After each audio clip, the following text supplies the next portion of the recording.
میرا نام ہے حمزہ علی اور اسٹوریز کے نئے ایپیسوڈ میں آپ تمام سننے والوں کو دل سے بہت خوش آمدید کہتا ہوں اور امید کرتا ہوں کہ آپ سب خیریت سے ہوں گے، ٹھیک ہوں گے۔ آج کا جو پہلا واقعہ میں آپ سے بیان کرنے جا رہا ہوں، یہ واقعہ علی بھائی نے ہم سے شیئر کیا۔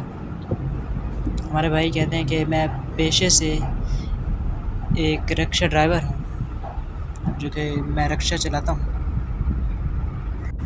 ہمارے بھائی کہتے ہیں کہ معمول کے مطابق رات کو 10 بجے میں اپنے گھر کی طرف آ رہا تھا، اور میرا گھر جو ہے وہ ایک ٹرین اسٹیشن کے ساتھ ہی ہے۔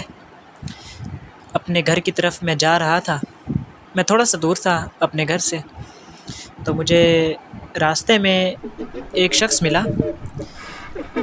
اس نے مجھے کہا کہ مجھے آگے تک مجھے جانا ہے، ٹرین اسٹیشن تک، آپ مجھے وہیں پر اتار دینا۔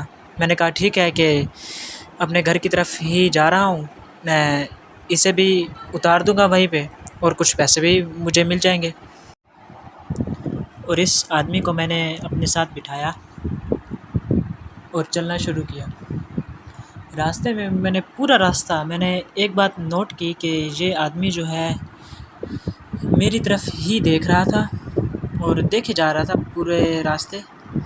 اس نے ایک منٹ کے لیے بھی اپنی آنکھیں جو ہے کسی اور جگہ پر نہیں دیکھے، کسی بھی جگہ پر اس نے نہیں دیکھا، صرف یہ مجھے ہی دیکھے جا رہا تھا اور گھورے جا رہا تھا۔ اور جیسے ہی ہم ٹرین اسٹیشن پر پہنچے، میں نے اس آدمی سے کہا کہ سر یہیں پر؟ اس نے کہا کہ نہیں، مجھے ٹرین اسٹیشن کے اندر جانا ہے۔ تو اس وقت رات کے 10 بج رہے تھے، وہ سردیوں کی راتیں تھیں، اور آپ سبھی لوگ یہ بات اچھی طرح سے جانتے ہیں کہ سردیوں میں رات کو 8 بجے تک ہر طرف سناٹا ہو جاتا ہے، نہ کوئی بندہ نہ کوئی بندے کی ذات، بہت خاموشی ہو جاتی ہے، ویران، بہت ہی ویران سی۔ تو میں تھوڑا سا آگے گیا، اس آدمی نے مجھے کہا کہ بس مجھے یہیں پر اترنا ہے۔ اس نے مجھے پیسے دیے اور اسی وقت وہاں سے چلا گیا۔ اور وہ جس گلی میں گیا، وہ گلی بہت ہی زیادہ ویران سی تھی، اور اس گلی میں بہت زیادہ اندھیرا تھا۔ مجھے تھوڑا ڈاؤٹ ہوا کہ یہ آدمی کسی غلط کام میں ملوث ہو سکتا ہے۔ میں نے اس آدمی کا پیچھا کیا، اور جیسے ہی وہ گلی ختم ہوئی تو اس کے بعد میں نے ایک بھکاری کو دیکھا جو کہ بہت زیادہ بزرگ تھا۔ وہ وہاں پر بیٹھا ہوا تھا، اور میں وہاں پر اس آدمی کو ڈھونڈنے لگا۔